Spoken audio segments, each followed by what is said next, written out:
Penyesalan orang kafir di akhirat. Dalam ajaran Islam, penyesalan orang kafir di hari kiamat digambarkan dalam berbagai ayat Al-Quran. Penyesalan tersebut terjadi ketika mereka menyadari bahwa mereka telah menolak kebenaran yang datang dari Allah, dan ketika waktu untuk bertobat sudah terlambat. Salah satu gambaran penyesalan ini dapat ditemukan dalam surah Al-Furqan ayat 27-29. Dan ingatlah pada hari ketika orang-orang zalim menggigit dua jarinya, menyesali perbuatannya, seraya berkata, "Wahai, sekiranya dulu aku mengambil jalan bersama Rasul." Kekecewaan itu tergambarkan dalam sikap fisik dan gumaman mereka.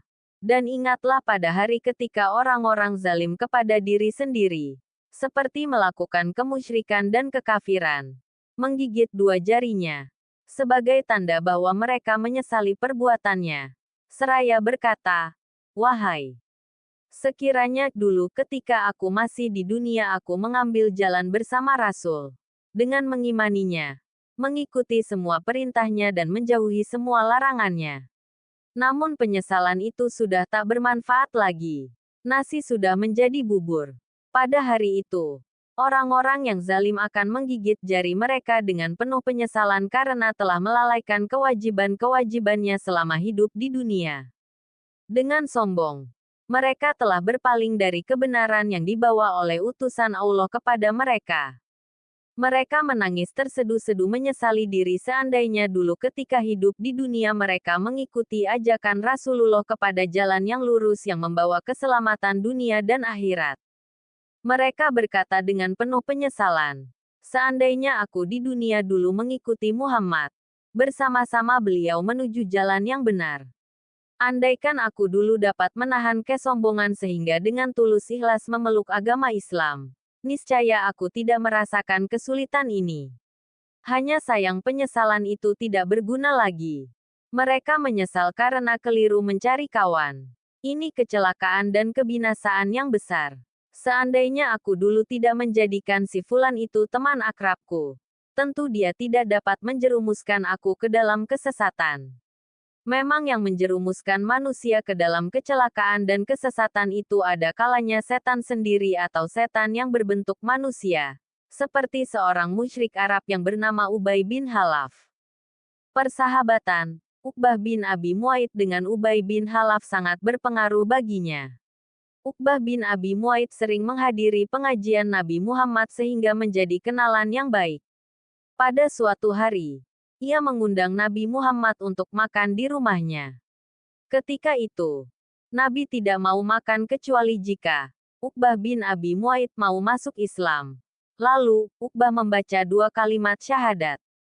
Namun sahabat Uqbah bin Abi Mu'aid yang bernama Ubay bin Khalaf tidak senang dan marah kepadanya. Uqbah bin Abi Mu'aid lalu mengatakan bahwa ia masuk Islam hanya pura-pura saja. Ubay bin Khalaf menyuruh agar Uqbah bin Abi Mu'aid meludahi wajah Nabi Muhammad.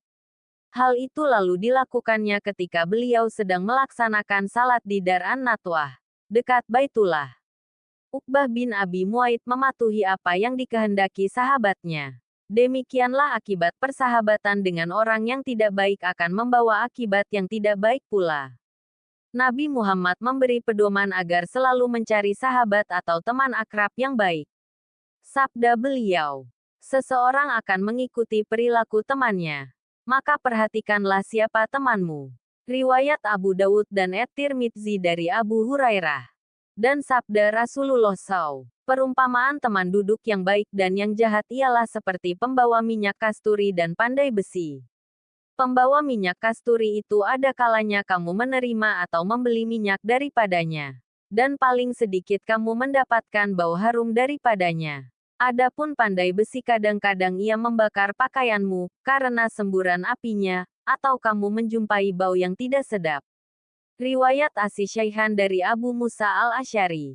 "Ya wailata alaitani lem atahis fulanan halila." Wahai, celaka aku, sekiranya dulu aku tidak menjadikan si fulan itu teman akrabku. Wahai, celaka aku, sekiranya dulu ketika di dunia aku tidak menjadikan si fulan itu teman akrabku. Temanku itulah yang ikut mempengaruhiku, sehingga aku menjadi pendosa dengan kekafiran dan kemusyrikan. Pada hari itu, orang-orang yang zalim akan menggigit jari mereka dengan penuh penyesalan karena telah melalaikan kewajiban-kewajibannya selama hidup di dunia. Dengan sombong, mereka telah berpaling dari kebenaran yang dibawa oleh utusan Allah kepada mereka.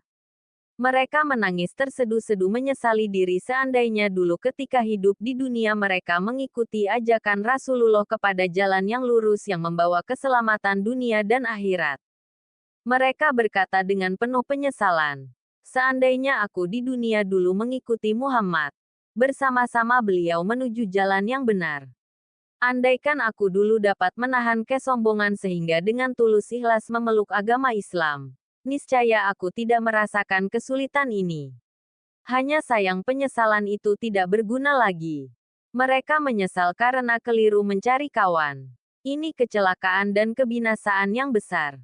Seandainya aku dulu tidak menjadikan si Fulan itu teman akrabku, tentu dia tidak dapat menjerumuskan aku ke dalam kesesatan.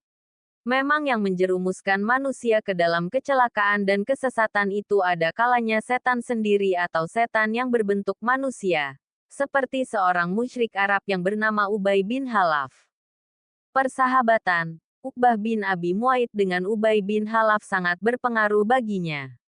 Uqbah bin Abi Mu'aid sering menghadiri pengajian Nabi Muhammad sehingga menjadi kenalan yang baik.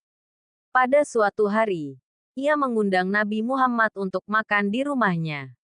Ketika itu, Nabi tidak mau makan kecuali jika Uqbah bin Abi Mu'aid mau masuk Islam. Lalu, Uqbah membaca 2 kalimat syahadat. Namun sahabat, Uqbah bin Abi Mu'aid yang bernama Ubay bin Khalaf tidak senang dan marah kepadanya. Uqbah bin Abi Mu'aid lalu mengatakan bahwa ia masuk Islam hanya pura-pura saja. Ubay bin Khalaf menyuruh agar Uqbah bin Abi Mu'aid meludahi wajah Nabi Muhammad. Hal itu lalu dilakukannya ketika beliau sedang melaksanakan salat di Dar an-Natwah, dekat Baitullah. Uqbah bin Abi Mu'aid mematuhi apa yang dikehendaki sahabatnya. Demikianlah akibat persahabatan dengan orang yang tidak baik akan membawa akibat yang tidak baik pula. Nabi Muhammad memberi pedoman agar selalu mencari sahabat atau teman akrab yang baik. Sabda beliau, seseorang akan mengikuti perilaku temannya. Maka perhatikanlah siapa temanmu. Riwayat Abu Dawud dan At-Tirmidzi dari Abu Hurairah. Dan sabda Rasulullah SAW, perumpamaan teman duduk yang baik dan yang jahat ialah seperti pembawa minyak kasturi dan pandai besi.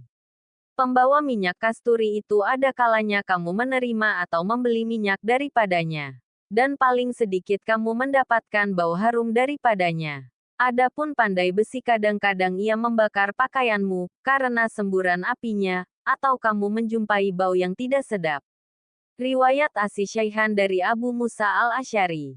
Dan ingatlah pada hari orang zalim menggigit jari tangannya, sambil berkata, "Ya Tuhan, aku telah menyesal mengapa aku mengambil jalan bersama dengan si Fulan itu." Dan dia berkata, "Ya Tuhan, aku tidak akan pernah menjadikan si Fulan itu teman yang setia. Sesungguhnya, aku telah menyesal. Di hari kiamat, penyesalan mereka tidak akan mengubah nasib mereka. Karena mereka sudah berada dalam keadaan yang tak dapat diubah. Mereka akan berharap untuk bisa kembali ke dunia untuk memperbaiki amal perbuatan mereka. Namun kesempatan itu telah hilang. Pada hari itu, penyesalan tidak ada artinya. Karena keputusan sudah ditetapkan. Dan mereka akan menerima balasan yang setimpal dengan apa yang telah mereka perbuat.